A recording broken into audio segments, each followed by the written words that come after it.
Welcome to Goalie Training Pro TV, episode 39. And we're going to talk about your splits today, but we're going to start with a little assessment.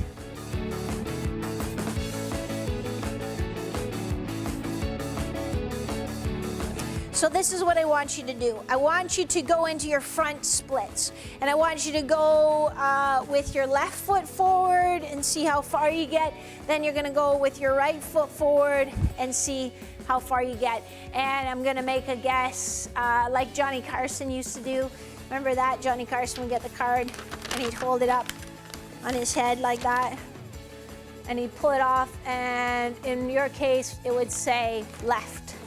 I think you get further with your left foot forward than your right foot forward. Am I right? I know I'm right. So there's a reason, and the reason is that you're human. And this is what I mean. There is a school of thought called PRI, the Postural Restoration Institute. A very smart guy, but he's noticed some common asymmetries in how we use our bodies. One of those common asymmetries is that we have a tendency to stand with this type of posture. So a little bit shifted. Sarah's standing behind the camera like, oh yeah, really? So a little bit shifted to our right side. Which means that a couple things. So if we look at this, it means that our left hip is chronically in slight flexion.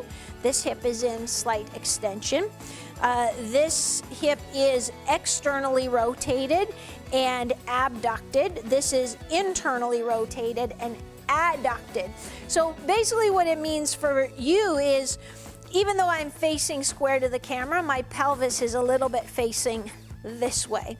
So, and it's not like we're, all gunked up, but it's just that we're a little bit offset. And I don't think they really know exactly why, but one of the hypotheses is that, like our liver, for example, we only have one, but it's set to the right side. So, and it's big, so we, maybe we kind of post to hold that up. Our inside organs aren't symmetrical.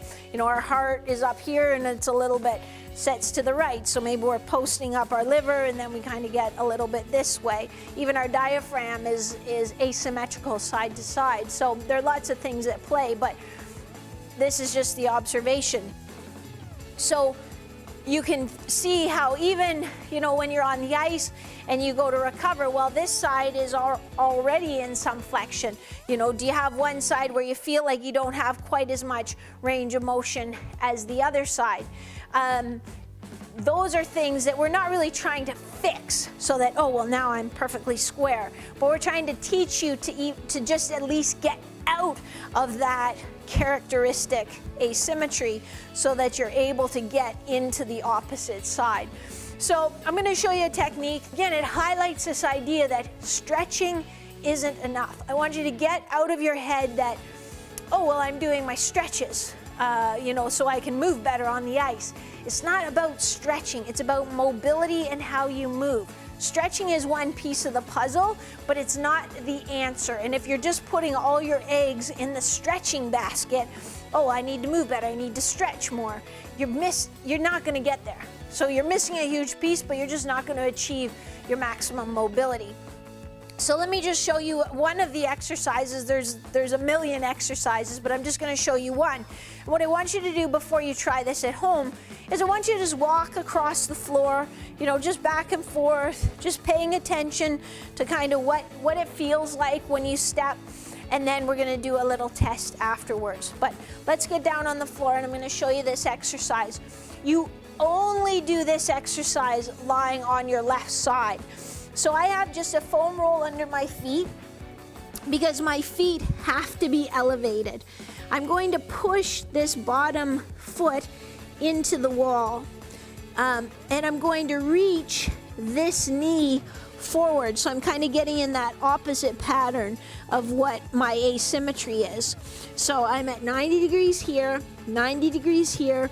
I'm almost a little rounded forward in my torso. This foot is pushing into the wall. This knee is reaching forward. And then I'm just coming up. So I continue pushing, I continue reaching, and I'm lifting. Now I'm going to breathe in through my nose for 4 seconds. I'm going to hold my breath at the top for 4 seconds.